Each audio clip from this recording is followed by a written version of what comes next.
Alain Chavron, bonsoir. Vous avez assisté à ce discours du chef de l'État, un discours largement applaudi, je crois, par les députés allemands, surtout quand le président a souligné l'importance du couple franco-allemand, et puis peut-être un peu moins quand il a rendu hommage à l'œuvre immense accomplie par Helmut Kohl. Oui, lorsqu'il a parlé d'Helmut Kohl, évidemment, il a été applaudi à droite, mais un peu moins à gauche. Mais disons qu'il a été, c'est vrai, très applaudi, car on a assisté à une spectaculaire relance de ce moteur franco-allemand. Apparemment, les deux pays sont convaincus plus que jamais que ce moteur est au cœur de la construction européenne. Et puisqu'il est relancé, les Allemands ayant apparemment renoncé à en faire un moteur à 3 temps avec les Anglais, eh bien, on peut aller de l'avant. Et pour aller de l'avant, Jacques Chirac suggère donc une méthode pragmatique, ce qui n'est pas pour déplaire ici en Allemagne. Cette méthode pragmatique, c'est la constitution de ce groupe de pays pionniers qui ne se contente pas de l'acquis communautaire et qui veut donc avancer.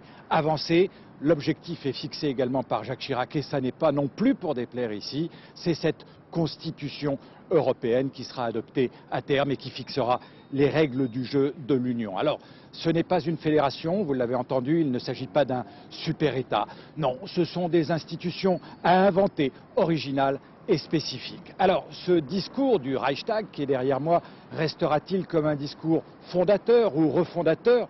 Cela dépendra bien sûr des réactions à l'intérieur de la France, mais surtout des réactions dans la communauté européenne. Et on pense naturellement aux pays qui pourront se sentir exclus de ce groupe de pionniers, et tout d'abord à la Grande-Bretagne. Mais ce qui est certain, au vu des premières réactions ici, c'est que l'objectif fixé, la méthode fixée par Jacques Chirac aura le soutien des Allemands, et l'histoire de l'Union européenne montre que parfois, eh bien, cela suffit.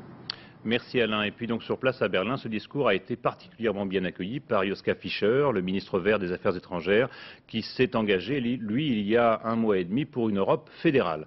Le débat sur l'Europe s'est déjà bien engagé en France, depuis les souverainistes jusqu'aux fervents défenseurs de l'Europe, d'une Europe intégrée. Et les clivages traversent largement les partis. Philippe Boissry